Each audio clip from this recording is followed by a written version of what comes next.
What's up guys, welcome back. This is Anime Crossover. You'll be watching What If Naruto Was the 10 Tails in Transformers Part 3. Now, let's begin. The Pretender and Princess. The East Coast's fresh autumn air contrasted sharply with Nevada's oppressive heat. 2 years have passed since the Battle of Mission City. It's been 2 years since a teenage lad called an extraterrestrial iron stronghold from the sky, executed a galactic warlord, and officially took the universe's heaviest crown. The king of Cybertron was currently trying to fit a mini fridge through a tight dormitory doorway. "Pivot, Sam," Naruto grumbled, holding the refrigerator with one hand and a stack of textbooks with the other. "You have to pivot the dolly." Sam Witwicky tried to draw the hand truck over the doorway of room 214, exclaiming, "I am pivoting." With a crimson face. "This building was constructed in the 1800s, Naruto. The doorways weren't built for modern appliances," Naruto sighed. He strolled easily by Sam, effortlessly shifting the mini fridge into his arms and gently placing it in the corner of the small, brick-walled dorm room. He did not even break a sweat. Sam flopped onto his unmade bed and groaned. "I don't know how you do it. You've been carrying boxes all day, and your heart rate hasn't even gone up." "Good cardio," Naruto said, drawing his gray hoodie tighter over his chest. He had polished the deception over the past 2 years. The truth was that his heart was now a localized singularity of boundless Genesis energy.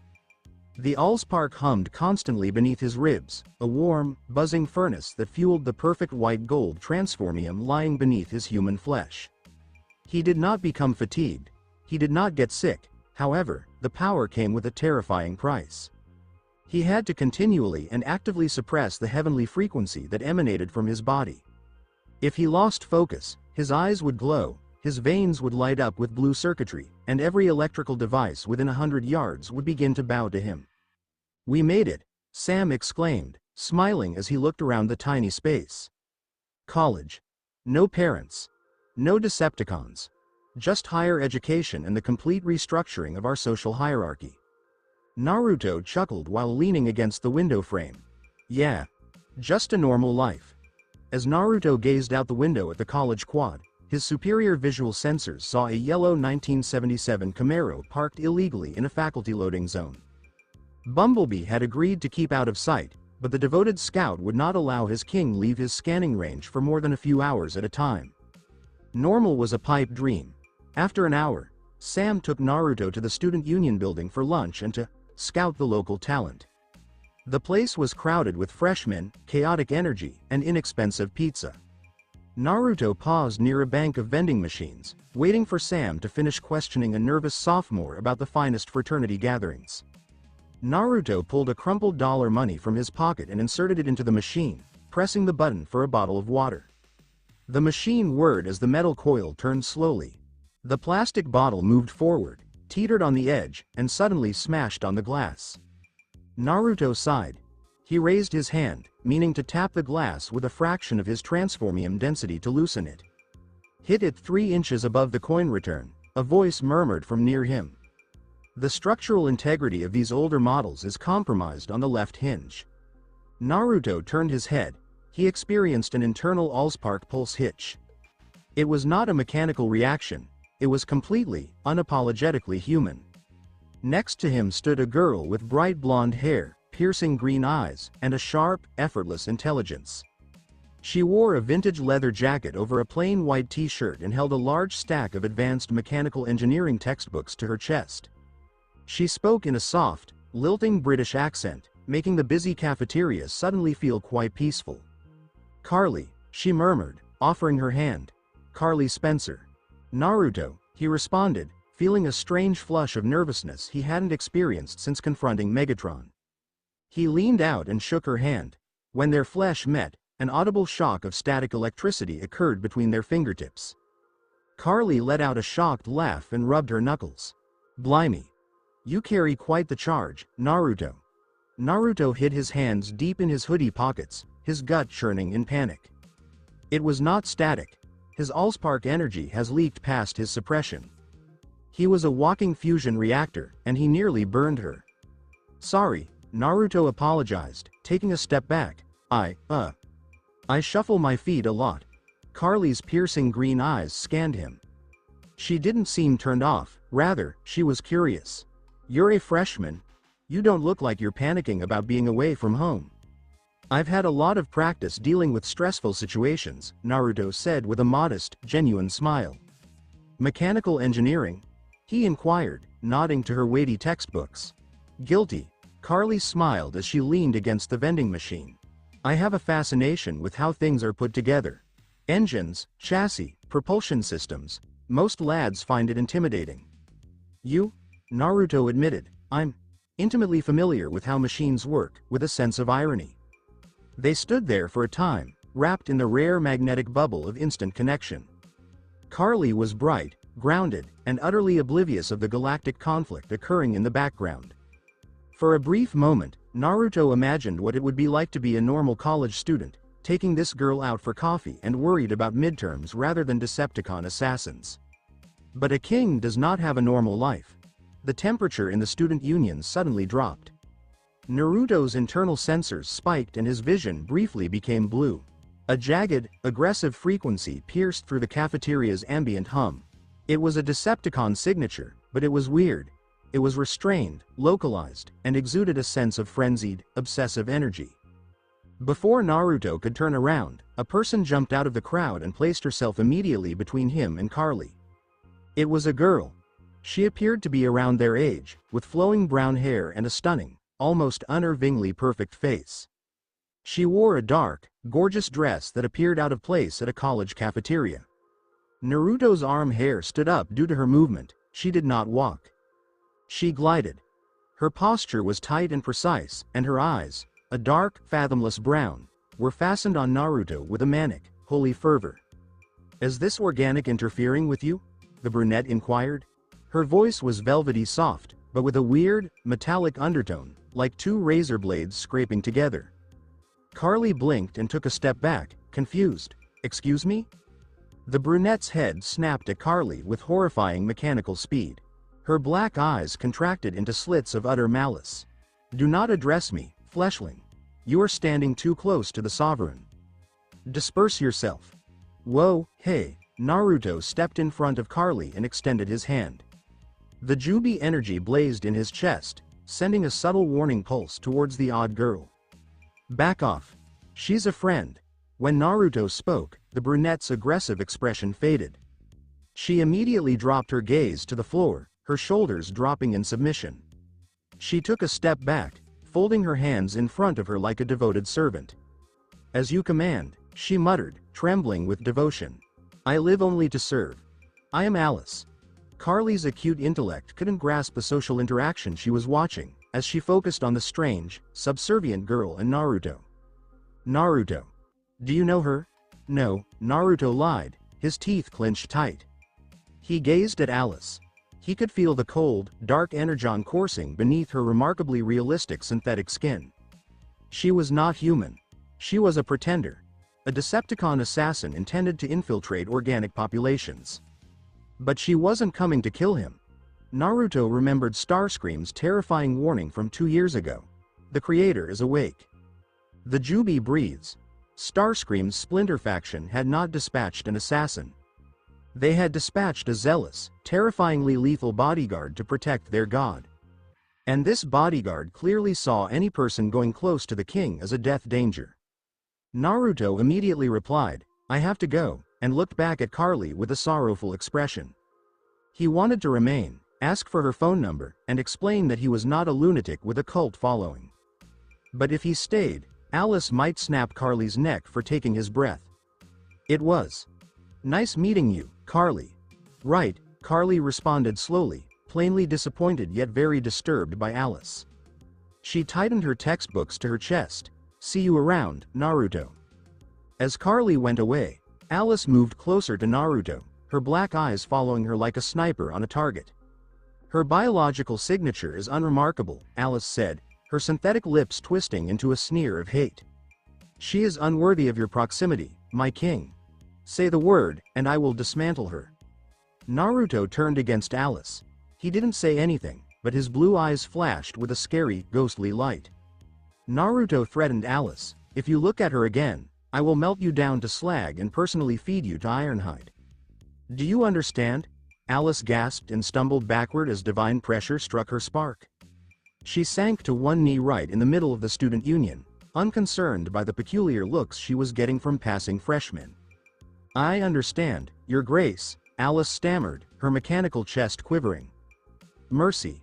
I exist only to ensure your holy vessel is not compromised by the impure. Naruto rubbed his temples, a headache developing behind his eyes. He had survived Megatron, but navigating college with a Decepticon stalker attempting to assassinate his girlfriend would necessitate a completely other type of combat. Naruto regarded the change from a galactic battlefield to a freshman astronomy class as the most startling event of his long, odd life. Professor Colin paced the lecture hall, fiercely discussing the expanding universe, dark matter, and the insignificance of human existence. There were about 300 pupils in the room. Naruto sat in the middle of the auditorium, holding his notebook and pen casually. He was attempting to focus on the lesson, but his surroundings were a tactical nightmare. Sam Witwicky sat to his immediate right. Sam looked dreadful. He was sweating hard, hopping his leg with frenetic energy like a jackrabbit, and muttering under his breath.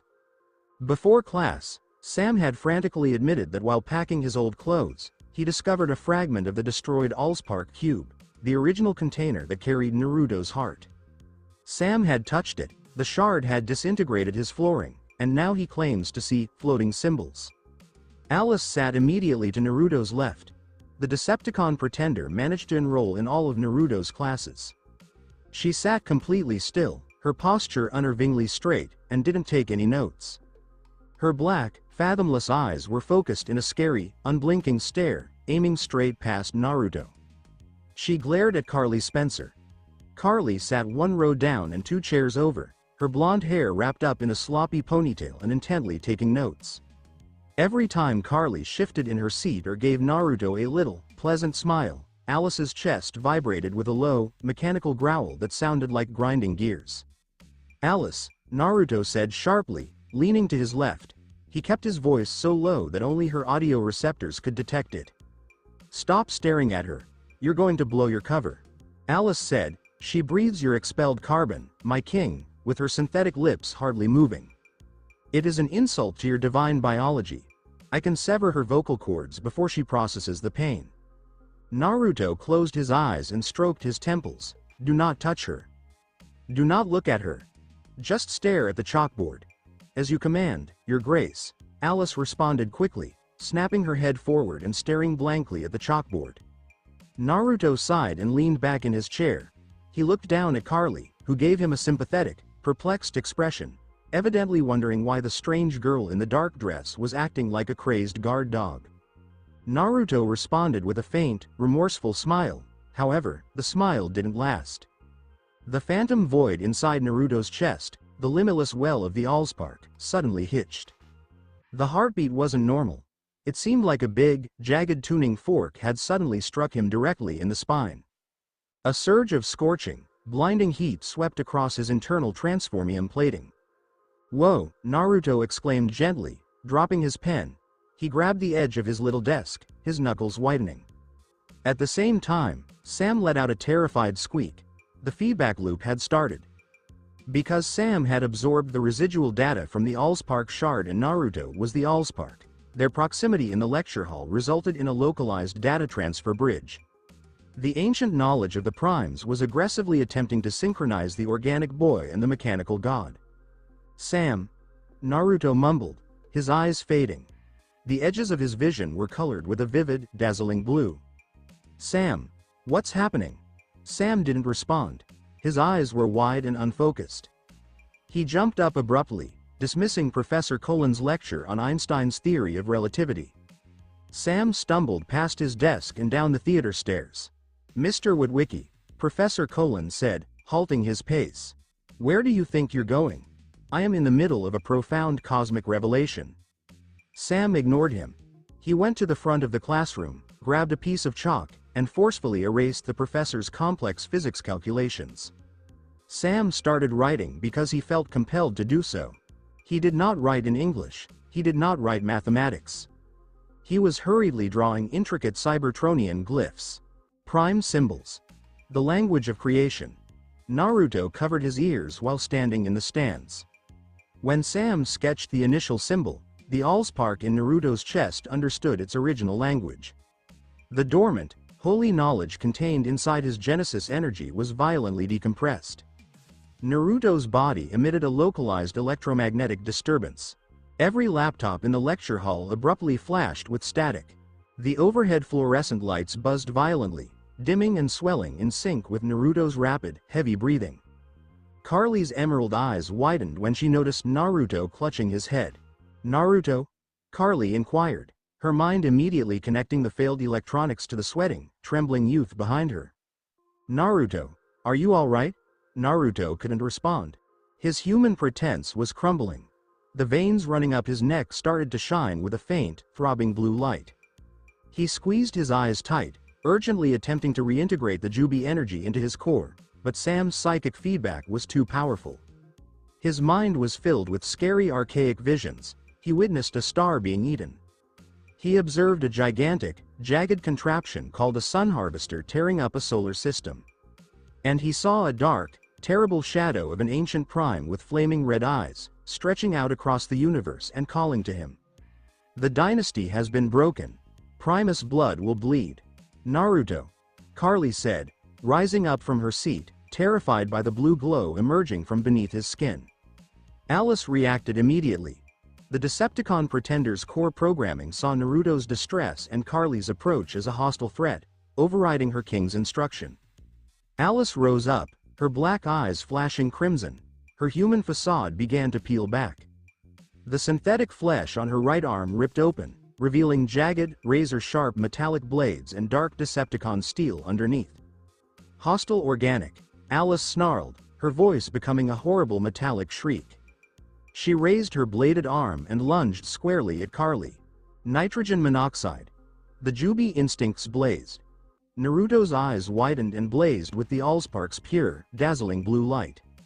Naruto moved so quickly that the human eye couldn't keep up, appearing between Carly and Alice. Naruto grabbed Alice by the throat, preventing her from swinging her blade. His hand was no longer human flesh. The white gold transformium gauntlet had fully materialized, its dense, miraculous metal readily crushing Alice's synthetic neck skin.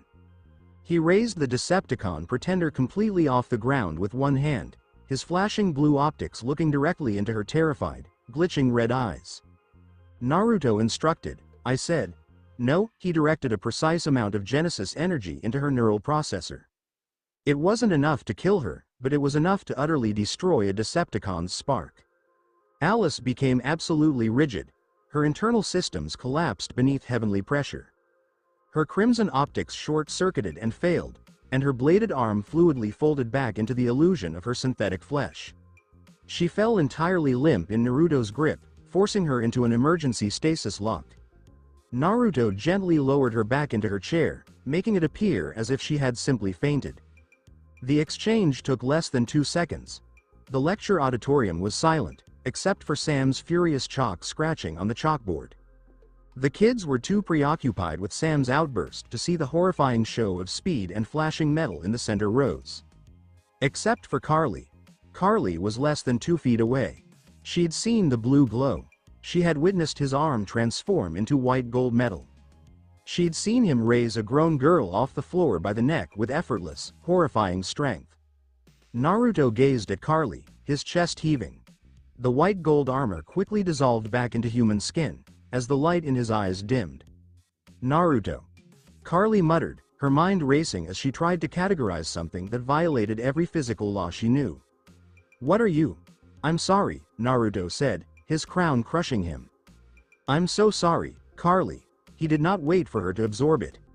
He leapt over the desks, ignoring the steps entirely, and landed hard in the front of the classroom. Sam was hurriedly scribbling Cybertronian glyphs, his fingertips bleeding from friction. Naruto grasped Sam's shoulders. Naruto used the Allspark energy to form a firewall, cutting off the psychic link between Sam's brain and the ancient wisdom as soon as their skins touched. Sam gasped, dropping the chalk from his palm. He blinked, scanning the silent, gazing lecture hall as if waking from a nightmare. What did I just do?" "You're having a panic attack," Naruto lied to Professor Colin and the students. He wrapped his arm over Sam's waist, essentially carrying his best friend. Come on, man. Let's get you to the campus clinic. Naruto carried Sam out of the lecture hall, leaving a whiteboard written in the language of the gods, a dormant Decepticon assassin slumped in a chair, and a brilliant blonde girl staring after him, realizing the kid she had a crush on was not human. Dorm room 214's door was closed and deadbolted, with a rolling office chair jammed under the handle for good measure. The room was filled with complete panic. Sam Witwicky was pacing the tiny strip of floor between their double beds, his hands buried in his hair, muttering a quick stream of gibberish that sounded like ancient Sumerian at times. I can't stop seeing them, Sam muttered, taking a Sharpie from his desk. He started furiously writing Cybertronian glyphs on the mini fridge. Triangles. Circles. Stars exploding. It's in my brain, Naruto. The shard downloaded 1 billion gigabytes of alien zip files into my cerebral cortex. Naruto sat on the side of his bed with his elbows resting on his knees. He appeared weary. Keeping the Allspark's raw, divine energy under control following the psychic feedback loop in the lecture hall had a significant impact on his attention. Sam, put the marker down, Naruto ordered, his voice husky and resonant like his actual form. You're writing a map. The symbols you're drawing. They're coordinates. Sam paused as the Sharpie hovered above the fridge's white plastic. A map to what? I don't know, Naruto said, feeling his chest. But whatever it is, the Allspark inside me recognized it. It's old. Older than Optimus. Older than Megatron. 3 harsh knocks on the dorm room door interrupted Sam's panic attack. Sam yelped, dropped the marker, and dived onto his bed. It's the government, or the Decepticons, or the weird girl from class who looks like a supermodel but acts like a serial killer. As Naruto stood up, he assumed the position of a king, rigid and protecting. The white gold transformium rippled just below the surface of his knuckles. He moved up to the door, kicked the rolling chair aside, and unlocked the deadbolt. He opened the door slightly, ready to tear off the arm of a Decepticon assassin. Instead, an old leather jacket pressed firmly on the wood. Carly Spencer entered the room with resolve and interest in her gaze.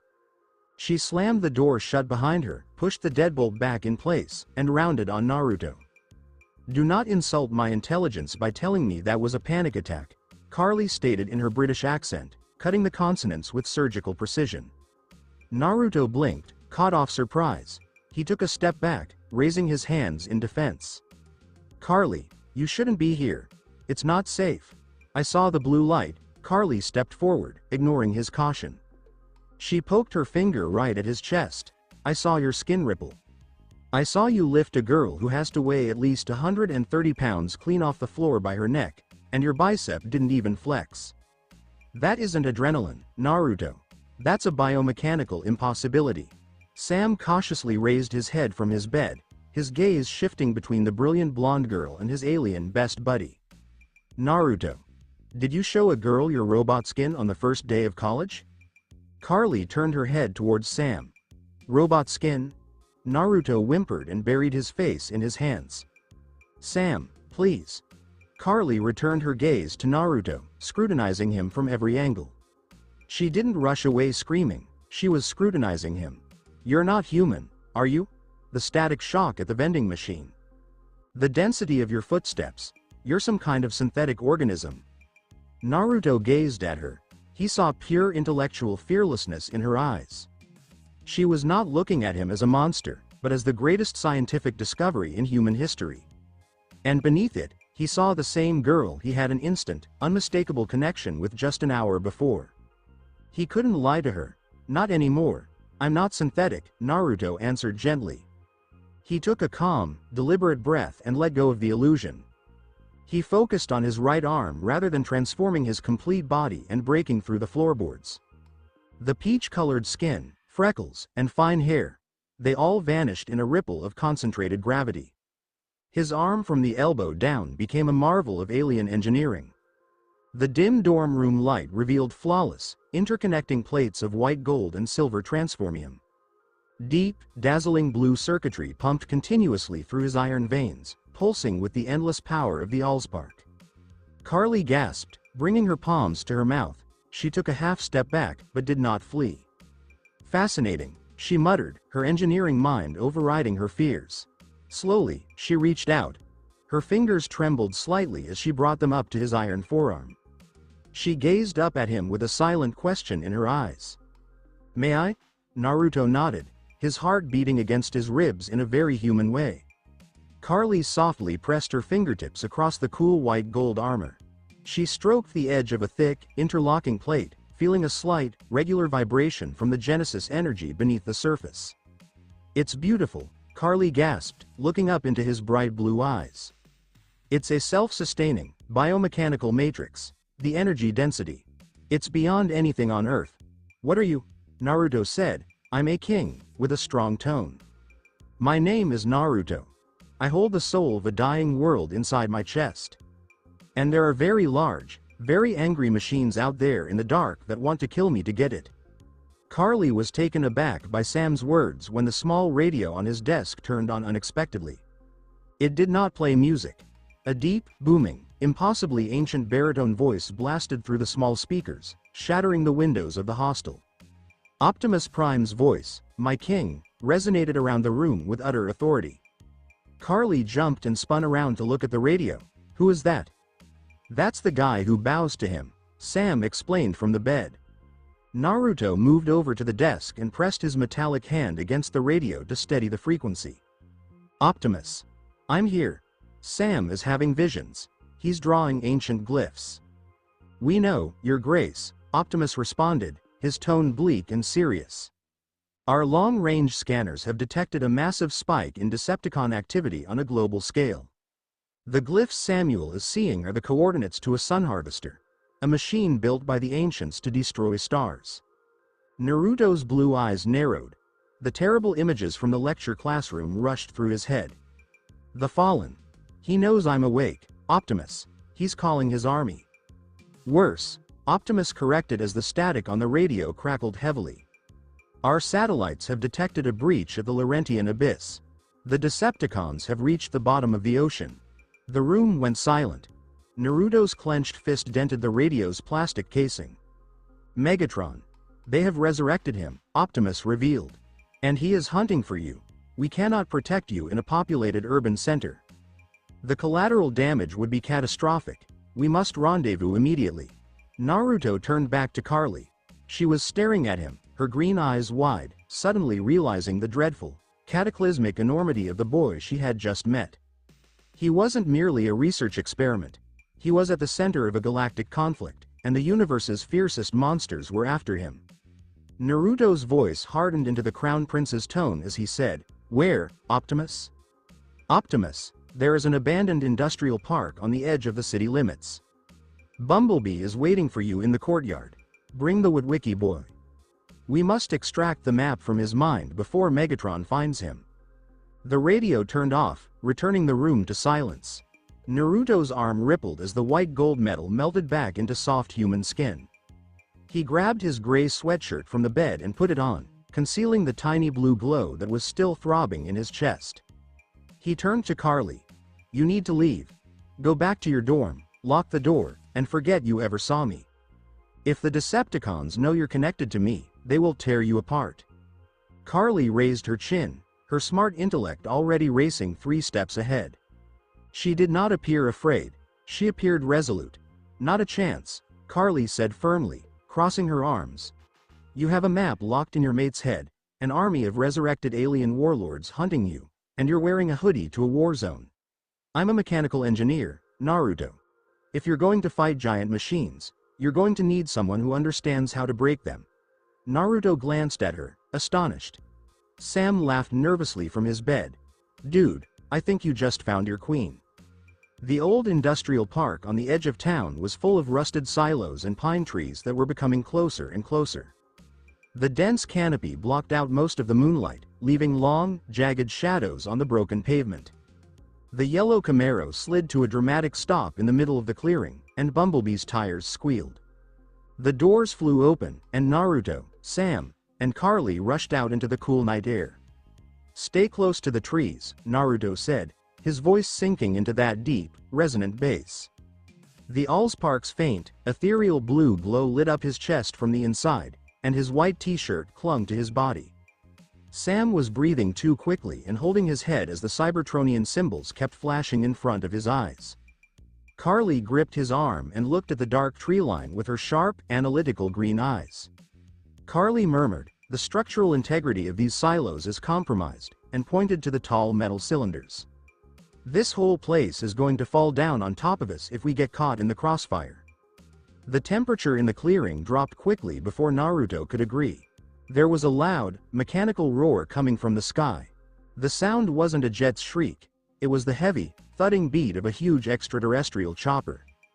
Grinder, a huge Decepticon almost 50 feet tall, fell from the skies and landed hard on top of the biggest silo, smashing the steel roof beneath his huge weight.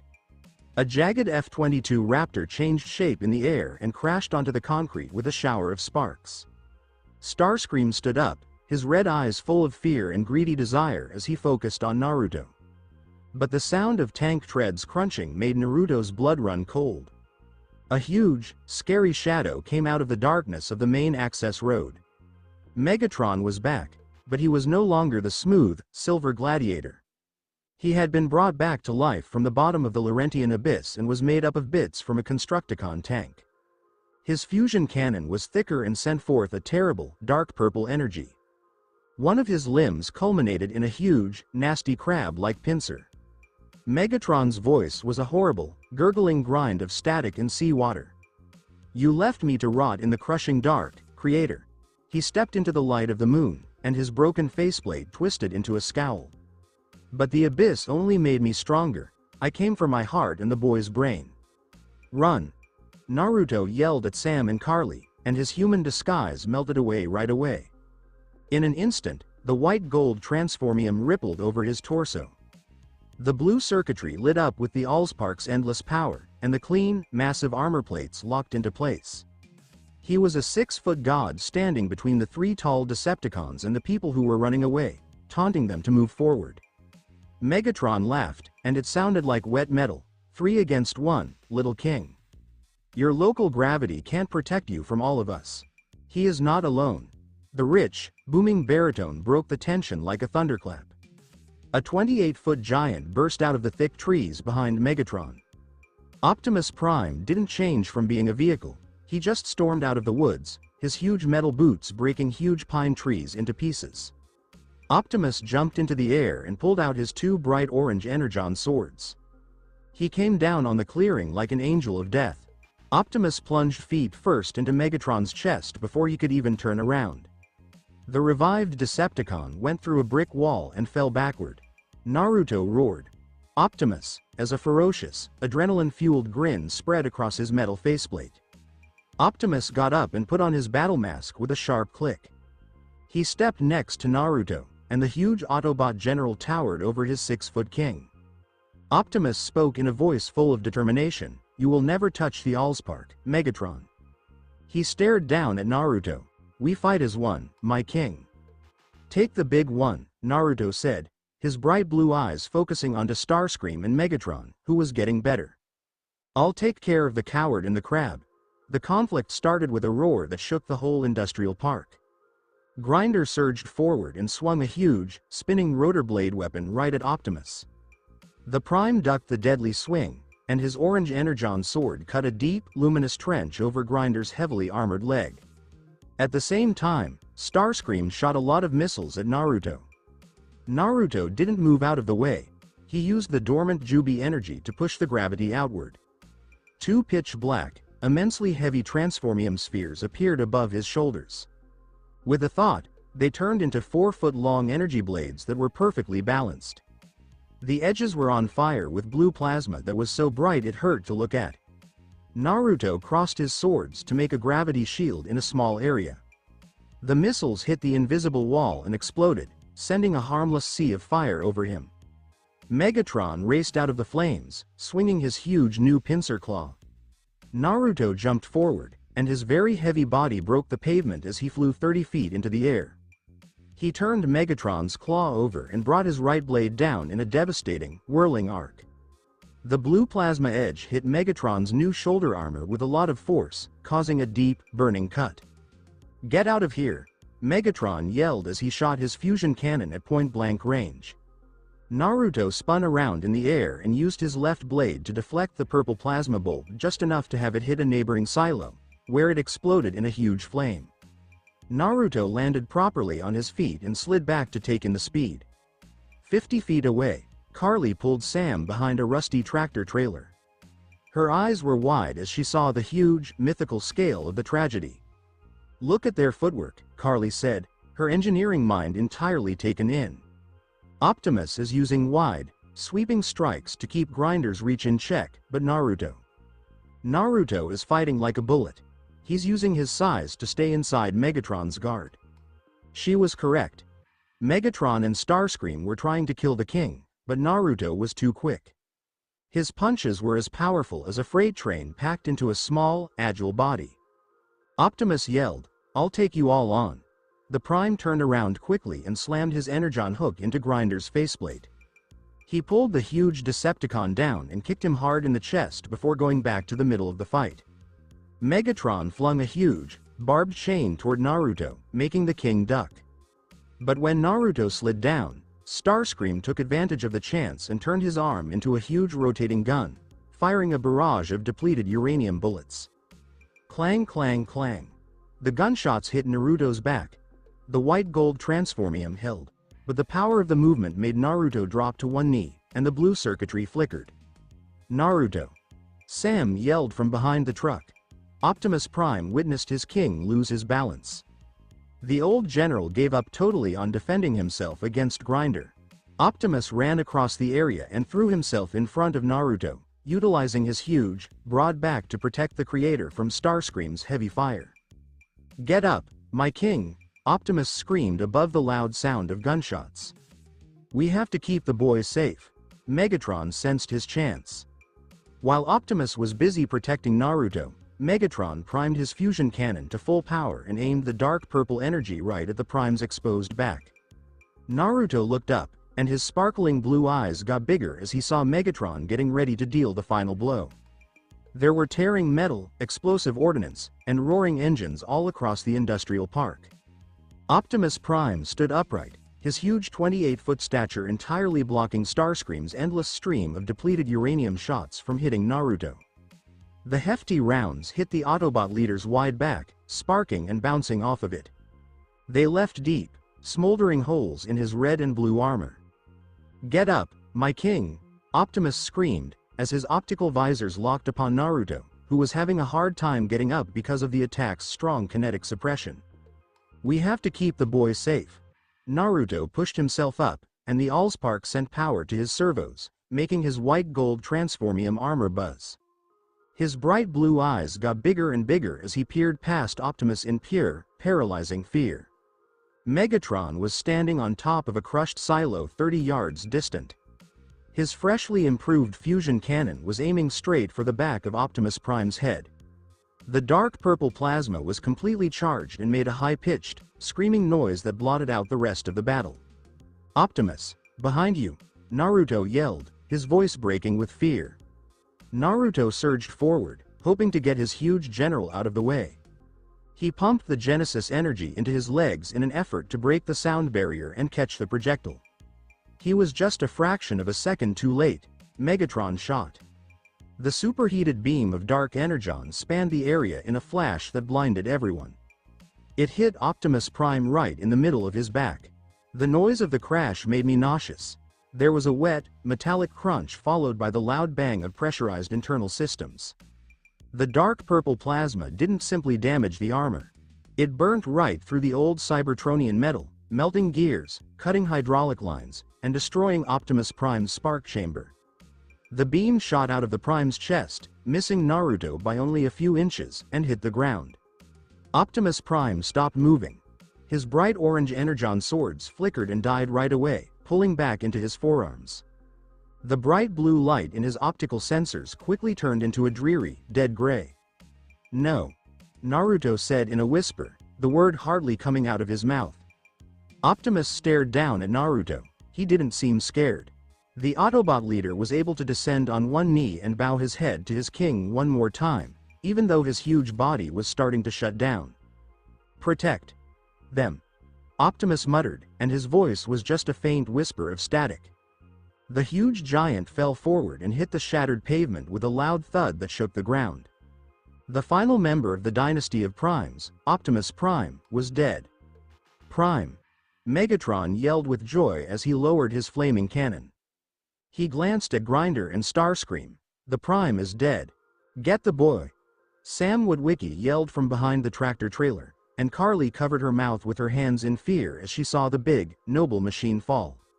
Naruto stood perfectly motionless in the middle of the clearing. He looked down into the dead, gray eyes of Optimus Prime.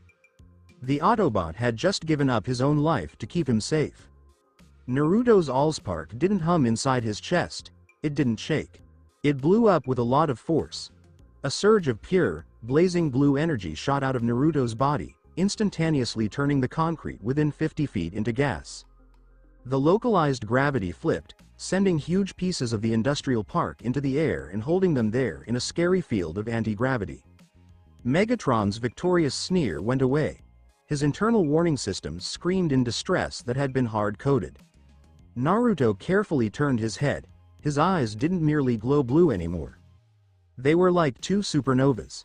The white-gold transformium armor changed, and the smooth, aristocratic plates turned into sharp, angry ones. Naruto said, "You killed him." The voice didn't sound like a person. It didn't even sound like the king. It sounded like the Ten Tails' primordial, apocalyptic cry coming from the empty space. Crack. 10 huge, sharp transformium tails shot out of Naruto's spine at the same time. This time, they didn't weave into a shield. They struck out like 10 huge, angry snakes. Grinder, the huge Decepticon helicopter, stepped back and raised his rotor weapon. "The anomaly is about to go critical. Get out." Grinder didn't even have time to change, though. 3 of the huge tails shot forward faster than a missile. The massive, sharp tips went straight through Grinder's chest, shoulders, and stomach. Naruto furiously tugged the tails in different directions, making a horrible screech as the metal tore. Grinder, a 50-foot Decepticon, was literally ripped in half. His blazing body fell to the ground, spilling energon all over the place. Starscream screamed in pure fear and changed into his F-22 Raptor mode right away. He didn't wait for Megatron to show up. He turned on his afterburners and shot high up into the clouds to get away from the creator's anger. Megatron readied his fusion weapon, and the other person took a fearful step back. "You are weak. You bleed for these bugs." Naruto didn't say anything. He was gone. Naruto jumped across the clearing using the Jubi's dense, localized mass. He completely missed the gun and hit Megatron's chest with the force of a meteor. The force of the blow knocked Megatron off his feet and bent his thick armor. Before the warlord could touch the earth, 5 of Naruto's huge metal tails wrapped around Megatron's arms and legs, holding the 40-foot behemoth in the air. Naruto hit Megatron's chest plate. He raised his fist, and the white gold metal glowed with superheated plasma that was so bright it hurt. He hit Megatron's faceplate with his fist, 1 time, 2 times, 3 times. Every hit sounded like a bomb going off. Megatron's red eyes blinked, and his jaw broke because of the king's violent, uncontrolled wrath. The Decepticon warlord gurgled, and dark energon spilled out of his mouth. "Fall back, Megatron." Soundwave's shrieking voice came from a nearby orbital drop pod that landed into the area. A swarm of tiny Decepticons swarmed the area, blasting EMP bursts and blinding flash bangs right at Naruto's eyes. Naruto's grasp slipped for a split second because he was blinded. Megatron, hurt and broken, desperately started his jet transformation sequence. With the thrusters screaming, Megatron tore himself free from the tails and shot into the night sky, escaping the industrial park before the king could execute the punishment. The clearing was quiet but for the crackling flames of Grinder's body. Naruto's huge tails slowly pulled back, and the jagged armor smoothed back into its majestic shape. He stood alone in the middle of the wreckage, breathing hard. He turned around and walked back to the big, gray bulk of Optimus Prime. Naruto knelt next to his dead general. He put his shining, metallic hand on Optimus's broken chest plate and tried hard to drive the Allspark's healing Genesis energy into the lifeless machine. "Come on," Naruto said in a voice that sounded like he was crying real tears. "Come on, Optimus. Get up. I order you to get up," but the energy just went away. The Allspark could make living things, but it couldn't bring back a Prime whose spark chamber had been entirely destroyed.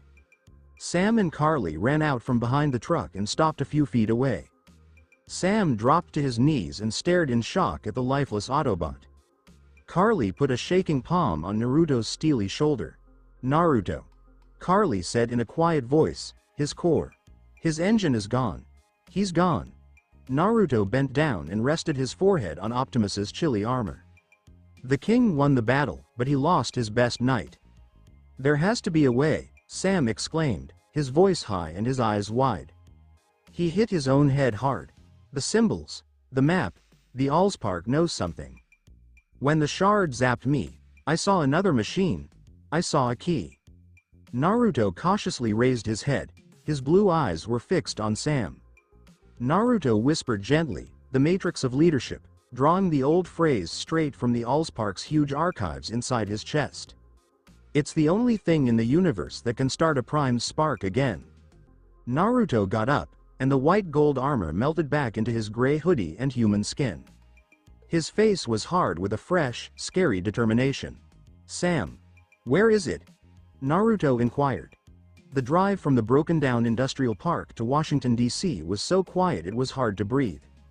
Captain Lennox and the Autobot troops that came to help had tied down Optimus Prime's huge, gray body.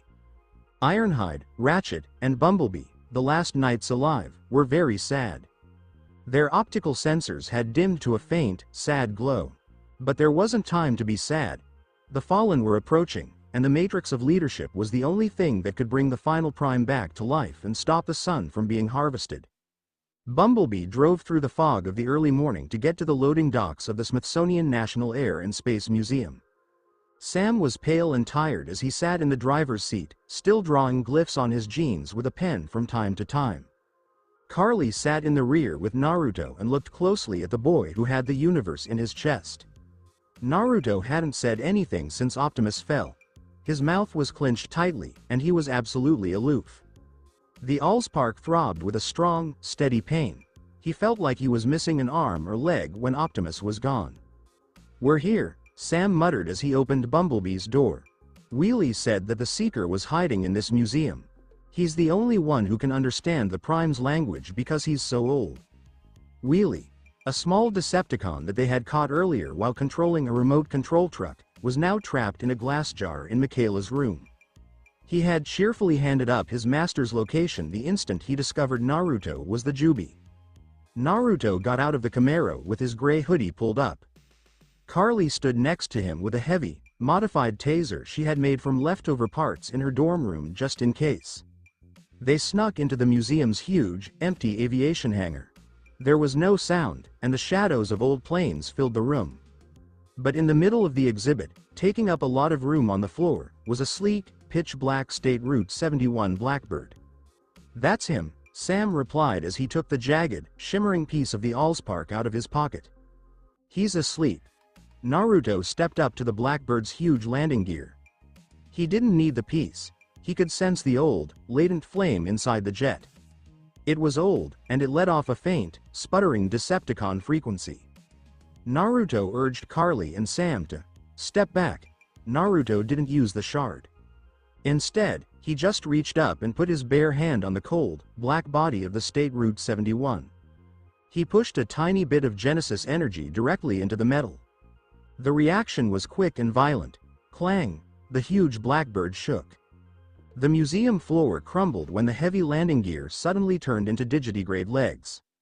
The smooth wings folded back with a horrible shriek from rusty joints that hadn't moved in decades. As Jetfire stood up, dust and debris fell from the sky. He was at least 50 feet tall, wore rusty black armor, had a beard made of tangled wires, and leaned heavily on a huge cane that looked like landing gear. "What? WHO goes there?" Jetfire yelled, his voice an angry, mechanical rasp that resonated across the museum. He lurched forward, and a hefty rotary gun slipped out of his arm and accidentally fired a shot that turned a nearby display case to vapor. I'm on a mission. I'm on a... Wait, where am I? What planet is this?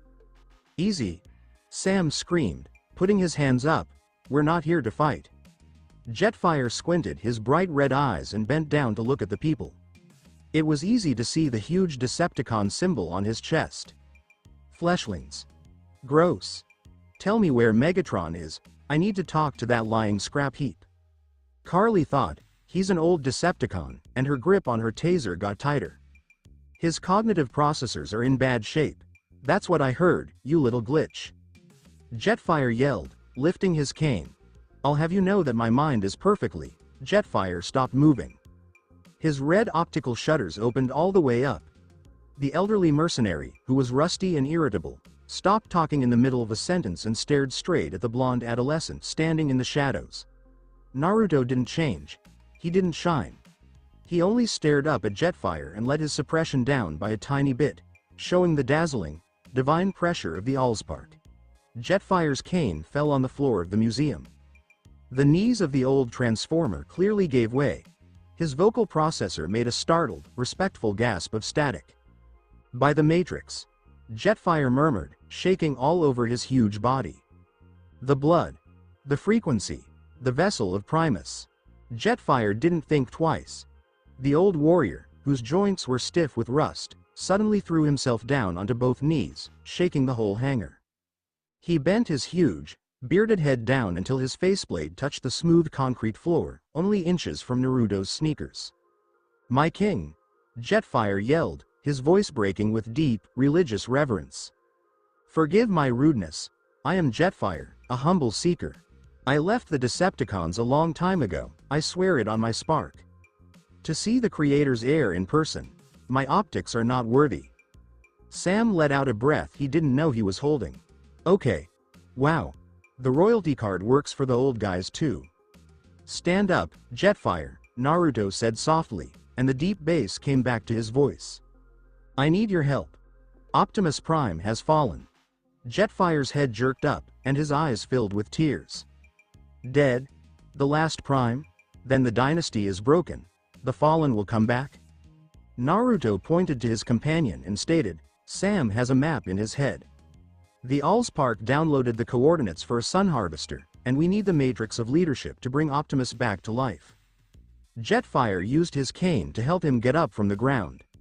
He suddenly focused on Sam with great intensity. Boy, read the symbols in your head and tell me the first sequence. Sam shut his eyes and his hands twitched as the glyphs burned into his mind. 3 points. The tip of the dagger, the rising sun. Jetfire's fiery eyes flashed as he said, the tomb of the primes. The matrix isn't on Cybertron. The ancient primes hid it here, on this dirtball. In the Pharaoh's desert, Carly quickly thought, Egypt. The pyramids. We don't have time for commercial flights, Jetfire growled, and his engines suddenly started making a terrible, deep space noise. The Decepticon armada is already on its way. We need to cross the world right now. Jetfire hit the ground hard with his heavy cane. A dazzling, spinning maelstrom of uncontrolled spatial energy burst behind him, ripping a hole clear through space and time. It was a very old space bridge. Hold on to your flesh. Jetfire shouted. Space bridges are a rough ride. Naruto didn't think twice. He took Carly's hand, placed his other arm around Sam, and went right into the swirling vortex with the old monster. It was like being pushed through a cosmic meat grinder when you went through a space bridge.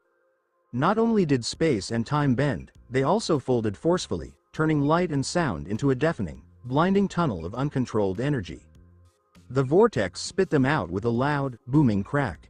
Sam Witwicky struck the ground and immediately got on his hands and knees, forcefully throwing up on the ground.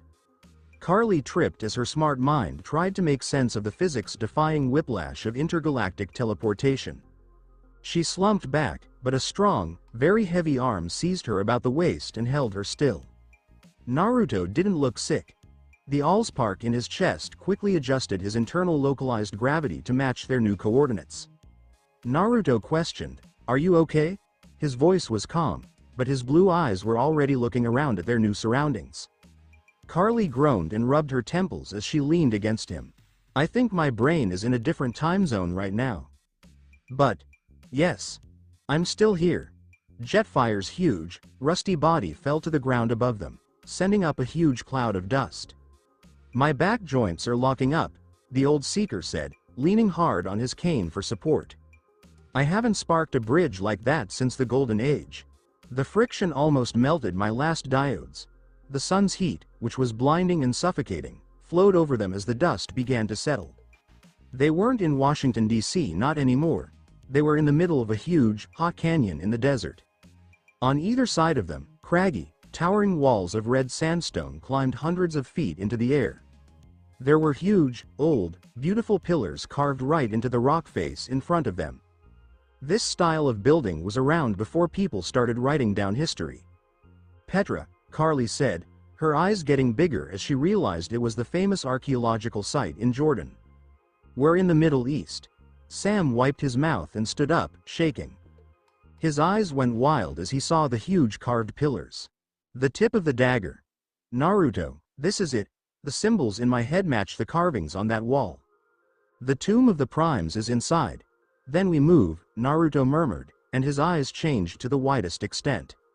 But before they could even take a step toward the old ruins, the ground shook beneath their feet. There was no earthquake. The sound of huge gears grinding together and moving tons of sand was loud and rhythmic. Incoming! Jetfire yelled, his crimson eyes flashing. Hostile signatures. We landed right in the middle of their patrol. A huge, red Caterpillar D9 bulldozer came over the top of the huge sand dune to their left. But it didn't go down. The huge vehicle split apart with a sickening sound of metal twisting. It turned into a terrifying, four-legged mechanical horror that moved like a heavily armored spider. The Constructicon enforcer was Rampage, and he wasn't by himself. A huge cement mixer came from the right side and smashed through the canyon entrance, changing into the jagged, heavily armored shape of Mixmaster. The creator. Rampage screamed, his voice a terrifying hiss with static in it. Megatron wants your spark. Get to the door. Naruto yelled at Sam and Carly. He didn't think twice. In a flash of bright blue light, the human face melted away. The clean, white gold transformium armor locked around his body, and the Genesis circuitry pulsed with the Ten Tails' raw, unfettered rage. Mixmaster raised his heavy arm cannons and fired a torrent of explosive, highly corrosive artillery shells straight at the people. Naruto stood in front of Carly and Sam. He didn't even show off his swords. He just raised his left hand, and a huge, localized gravity shield appeared. The artillery shells hit the unseen barrier and exploded too soon. The explosions hit the invisible shield, blasting clouds of black smoke and fire into the sky above the canyon. But Naruto didn't move. Jetfire yelled, "You dare shoot at the king?" The old, cranky mercenary raised his rusty rotary weapon and fired a deadly barrage of heavy plasma fire at Mixmaster. The cement mixer had to dive behind a sandstone outcropping to get away from it. But Rampage didn't employ weapons. The mechanical spider bot jumped off the dune and flew into the air, his huge hydraulic claws outstretched, ready to pin Naruto to the ground and rip the allspark out of his chest. Naruto took off his gravity shield and put his boots deep into the sand. Naruto reached up and grabbed Rampage by his two front, bladed legs as the multi-ton Constructicon smashed down on him. The impact made a crater in the ground under Naruto's boots, but the king's white gold arms didn't bend. The hibernating Jubi's terrible density kept the huge Decepticon completely still in the air. Naruto murmured softly, "You're in my way," and his voice echoed with that scary, deep bass. Naruto rotated his hips and swung the huge Constructicon all the way above his head with a loud hydraulic roar.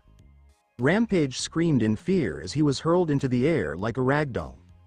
He hit the canyon's strong sandstone wall with a lot of force, breaking his heavy armor plates and starting a huge rockslide that buried the Decepticon under hundreds of tons of red stone. Carly stood at the entrance of the tomb with her mouth slightly open. She knew he was strong, but seeing a 6-foot-tall boy bodily suplex a 40-foot mechanical spider into a mountain was something her engineering texts had never prepared her for. Inside. Now. Jetfire cried as he limped back toward the old carved pillars. Mixmaster got back up and started firing again. As Naruto protected them, his white gold hands glowed with superheated blue plasma, which melted the artillery shells that were coming at them. He backed up cautiously to make sure that his royal court made it safely into the cool, dark depths of the old tomb.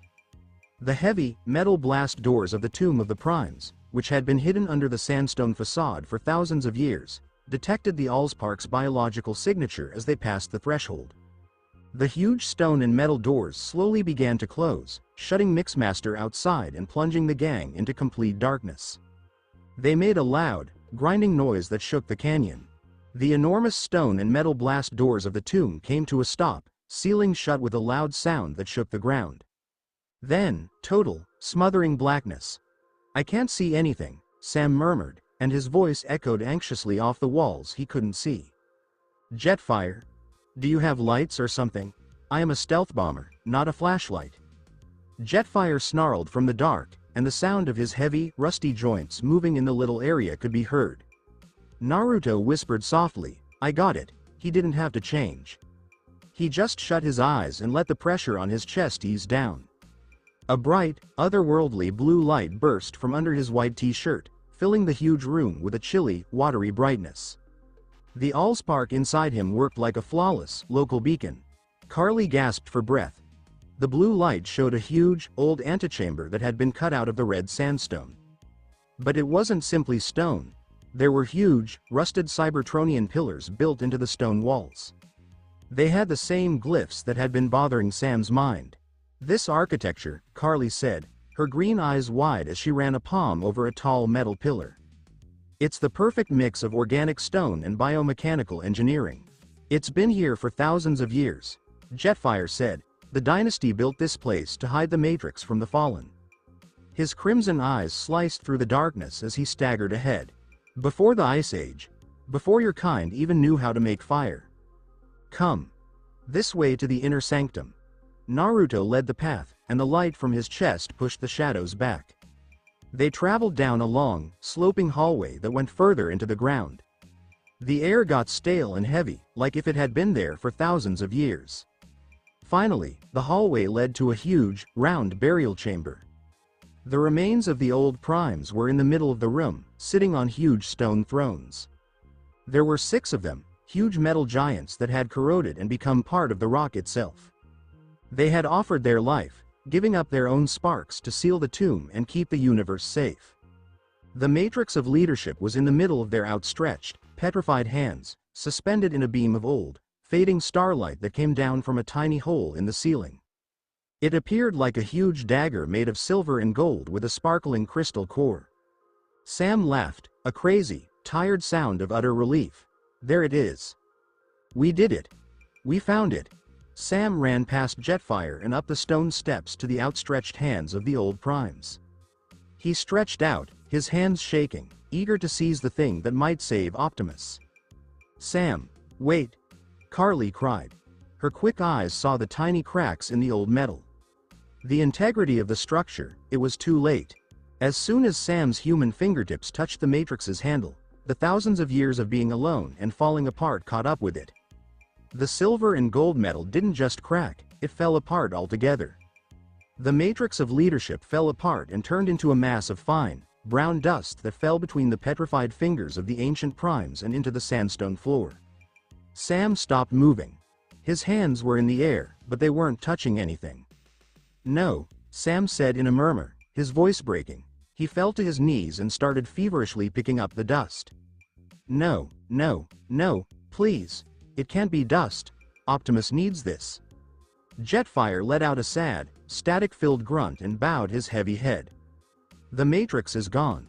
The metal has rusted over time. The dynasty is dead." Sam put his filthy palms over his face and let out a sob. They had traveled across the galaxy, fought warlords, and seen their best protector die, all for a pile of dirt. Naruto stood at the bottom of the steps, and the blue glow in his chest got dimmer as the heavy weight of sadness filled the room. He felt like he had no control. He could punch a 40-foot robot through a skyscraper, but he couldn't punch dust back into a solid thing. "Move!" Carly exclaimed all of a sudden, and her voice pierced through the sadness like a knife. She ran up the stairs after pushing Naruto out of the way. She knelt down next to Sam and squeezed a small quantity of the metallic dust between her fingers. She stroked it and held it up to the blue glow that Naruto was giving off. "It's not dirt," Carly said, her bright engineering mind working at lightning speed. "It's oxidized transformium. The atomic structure hasn't been destroyed, Sam. It's just lost its bonds. Matter can't be destroyed. It can only change shape." Carly got up and pointed right at Naruto.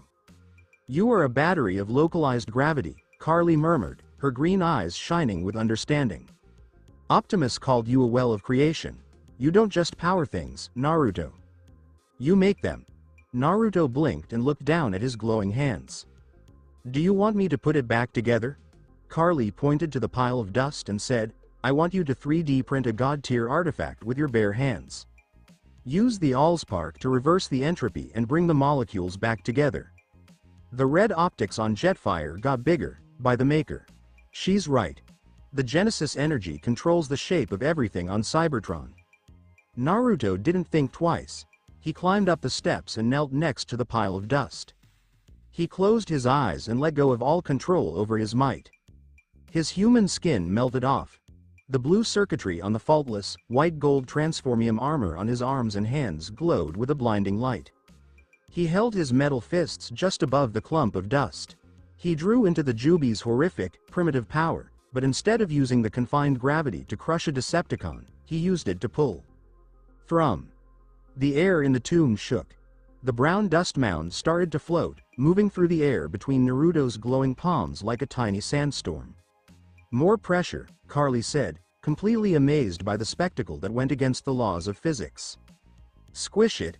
Naruto gritted his teeth, and his metal servos whined with the effort. He pushed the raw Genesis energy into the dust that was swirling around.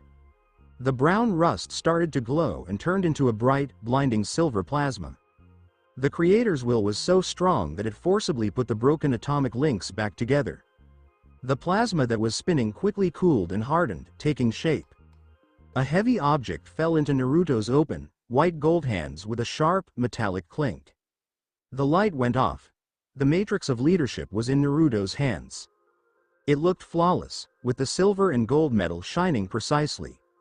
Its crystalline center pulsed with a bright blue glow that matched Naruto's own breast.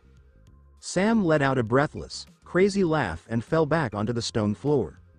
"Carly, you are a very scary smart person." Carly smirked and wiped a line of dust off her brow. "Just basic science, Sam."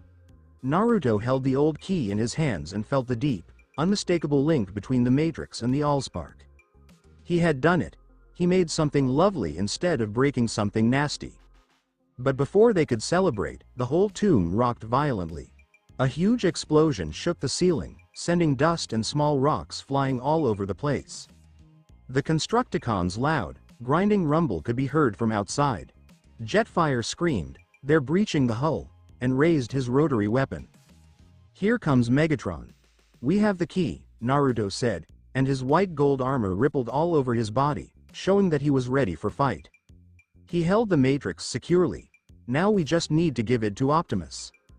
The tomb of the Primes was falling apart.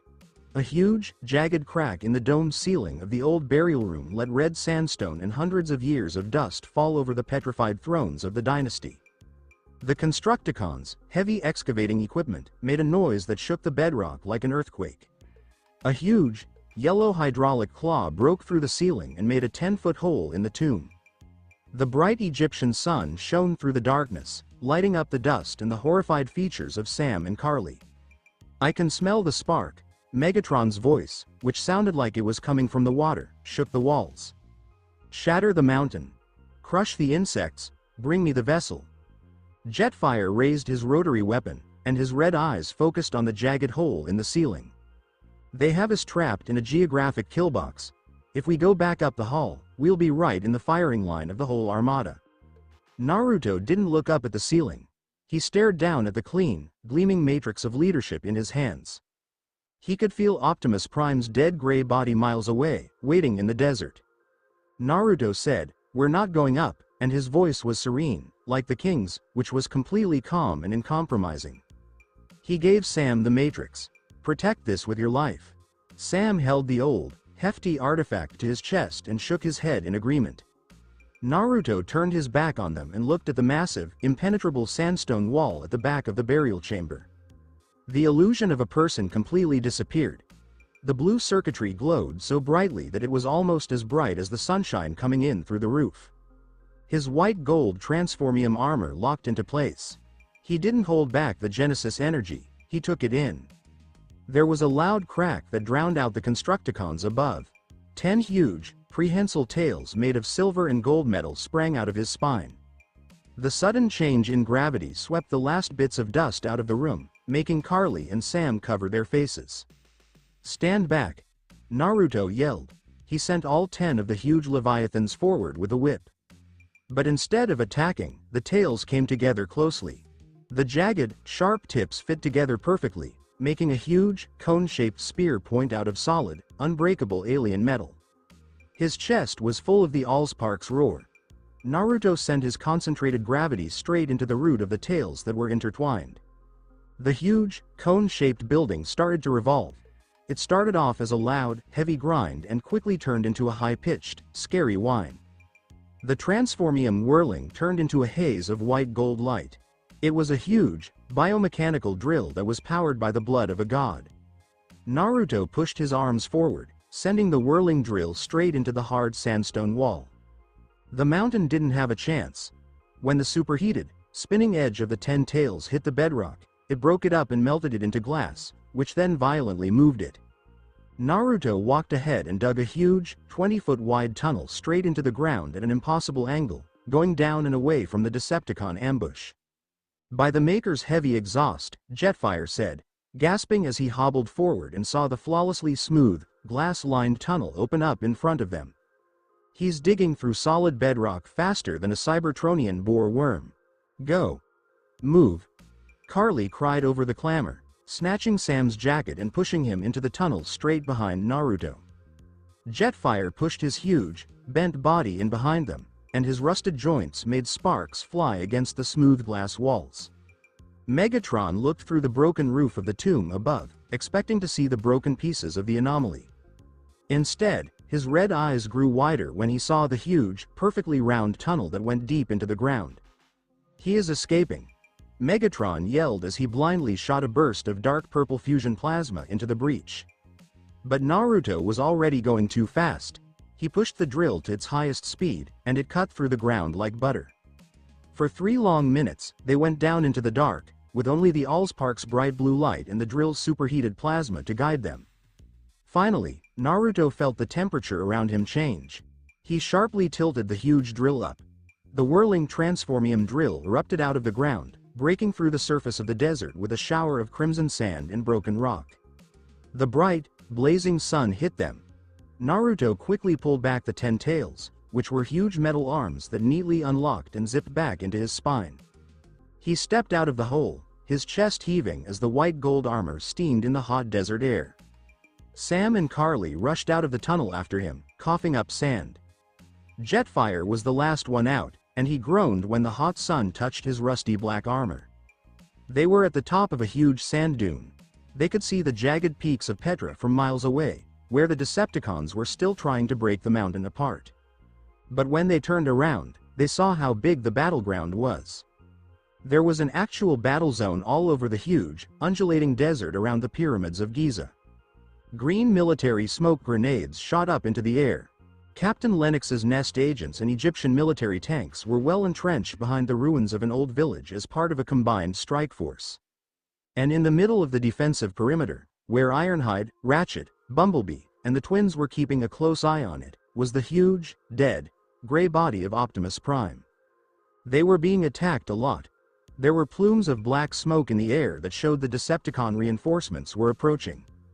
Dozens of heavily armed protoforms fell from the upper atmosphere like meteors, hitting the desert sand and assaulting the Autobot lines right once. "That's him," Sam said, holding the Matrix tightly to his chest. "We only have to cross the desert to get to Optimus." The encrypted radio on Carly's hip, which she had borrowed from Lennox in DC, suddenly started to make a lot of noise. This is Lennox. We're getting a lot of fire from the East Ridge. Megatron is on his way. We can't hold the perimeter much longer. If the king is out there, we need him now. Naruto gazed at his armor, which was white and gold. The blue wires lit up. He had his heart. He had a royal court. He possessed the key to bring his best knight back to life. Naruto murmured, "Carly, Sam," and his voice became deadly calm. "Stay behind Jetfire and don't stop running until you reach Optimus." Naruto cracked his metal knuckles. "I'm going to make a way." The Egyptian desert was now a sea of fire and shrapnel. Naruto, completely covered in his shiny, white gold transformium armor, led the frantic run across the dunes. His boots barely touched the sand as his internal servos pushed him ahead at lightning speed. Jetfire, who was behind him, gave him huge, rusty cover and fired a terrible stream of suppressing fire with his big rotary cannon. Sam and Carly ran quickly in the Titan's huge shadow, with Sam holding the bright matrix of leadership to his chest like it was a lifeline. "Keep moving," Naruto said, his blue eyes following a dozen Decepticon protoforms that were falling from the sky. He didn't stop. He pushed his right hand forward, and a pitch-black energy sword appeared. He cut through the enemy lines like a scythe through wheat, easily cutting a four-armed Decepticon in half and then shoulder-checking another into a dune with the force of a freight train. Carly cried into the stolen radio, "Lennox, we're coming in from the North Ridge." Her voice was very steady even though artillery shells were going off 50 yards away. "Got it. We're laying down cover fire. Hurry, Megatron's main force is breaking through our flank." The ruins of the old settlement were in sight. Naruto could see the glimmer of Bumblebee's yellow armor and Ironhide's huge cannons holding the line around the gray, dead body of Optimus Prime through the thick black smoke. They were so near, but then, the ground below them shook fiercely. The sound of artillery fire was drowned out by a thunderous, grinding noise of metal rubbing against metal. A huge cloud of dust shot up into the sky from the quarry behind the ruins. Sam said, "What is that?" as he pointed at the huge shape that was rising from the dust. It wasn't just one Decepticon, it was a huge mess of large construction vehicles. Scavenger, Mixmaster, Scrapper, and Long Haul had all come together in a horrific way, creating a huge, hunched nightmare of green, red, and yellow metal. It was the Devastator. The beast was at least 100 feet tall and walked on all fours like a robot gorilla. When Devastator opened his huge, turbine-lined mouth, the air pressure in the desert changed right away. A scary, localized vortex appeared. Devastator started sucking up everything in his way, including sand, stones, abandoned military Humvees, and even the air itself. The force of gravity slammed the dune that Naruto and his court were crossing. "Hold on!" Carly screamed as the vacuum literally lifted her feet off the ground. Naruto acted right away. He turned around and slammed his white gold palms into the sand. This sent a huge wave of localized Jubi gravity to hold Carly and Sam in place. Sam, on the other hand, was holding the matrix. The old object pulsed, making a curious magnetic dissonance with Devastator's vortex. The pull violently pulled Sam out of Naruto's gravitational shield. "Naruto!" Sam yelled as he was pulled into the air and fell hopelessly toward the huge, grinding turbines in Devastator's jaws. Naruto's eye shutters opened wide in pure fear. He couldn't show his tails without letting go of the gravity field that was keeping Carly safe, and he couldn't sprint fast enough in the air to catch Sam before the blades cut him to pieces. "Not on my watch!" Jetfire's loud, angry voice broke through the noise. The old, rusty seeker didn't think twice. He saw the king trying to maintain the line and the human boy who held the future of their species. Jetfire's ruby eyes lit up with a quick, bright, clean light. Jetfire dropped his cane when his old engines made a loud noise. He jumped into the air, and the strong winds of the vortex caught his huge body. The black armor that was rusty moved in the middle of the leap. It wasn't the smooth, perfect change that happens now, but it was pure willpower. Jetfire turned to become the State Route 71 Blackbird. He didn't try to leave. He turned on his afterburners, and the blue flames roared to life. He shot straight into the vortex, going faster than Devastator's vacuum could drag him. "Jetfire! No!" Naruto yelled. The blackbird flew through the air and past Sam. Jetfire hit the youngster lightly with his wing, knocking Sam out of the vortex's main slipstream and sending him safely plummeting into a huge sandbank. Then Jetfire pointed his nose straight toward Devastator's huge, turbine-filled mouth. "Behold the glory of Jetfire," the old mercenary yelled into his speakers. KR boom. Jetfire hit Devastator's faceplate with the State Route 71 at Mach 3. The kinetic impact was very bad. The explosion of old Decepticon weapons and aviation gasoline blasted Devastator's head completely off of its mechanical shoulders. The huge beast's combined spark short-circuited abruptly, and the huge mix fell backward, crushing half of the quarry under a mountain of twisted metal. The vortex died right away. The air in the desert became unnaturally still. Naruto let go of the shield that kept the gravity in place. Carly fell to the ground, coughing and gasping for air. Naruto cried, "Sam!" as he ran to the sandbank. Sam grumbled and sat up, shaking the sand out of his hair. The matrix of leadership pulsed with a steady blue glow in his arms, and it was entirely unharmed. "I'm fine. I got it, I'm fine," but Jetfire wasn't. The flaming, broken parts of the State Route 71 changed back into their old two-legged form a few hundred yards away. Jetfire had lived through the crash, but just barely. His armor was ripped to shreds, his left arm was gone, and dark, thick energon was quickly collecting under his chest. Naruto ran to the side of the fallen ancient and fell to his knees in the sand. "Jetfire, you didn't have to do that." When Jetfire coughed, a slick spray of static came out of his mouth, and his crimson eyes flickered faintly. He stared up at the armor of his king, which was clean in white gold. "A knight protects his liege," Jetfire said in a rough voice, and a proud, mechanical smile crossed his damaged faceplate. "Your Grace, I have lived a long, miserable life, but to die in the service of the Creator. It is a good death." Naruto begged, "I can heal you," as he pressed his glowing palms to Jetfire's chest. "I have the Allspark." Jetfire put his shaking hand over Naruto's. "No, my king. Keep your strength. The fallen has come. I can feel his dark frequency. Megatron is weak, but his master is a god in his own right." Jetfire turned his head to look at the nest boundary, where Optimus Prime's gray body lay. "Take my parts," Jetfire wheezed, his voice sinking to a hoarse whisper. "The Matrix will bring the Prime back to life, but he won't have any armor or flight. Give him my spark and steel so he can fight a god." Jetfire's red eyes fell entirely dark with a last, rattling gasp of static. The ancient Seeker's spark went out, leaving behind a mountain of metal that was battle-hardened and highly equipped. Naruto got up slowly.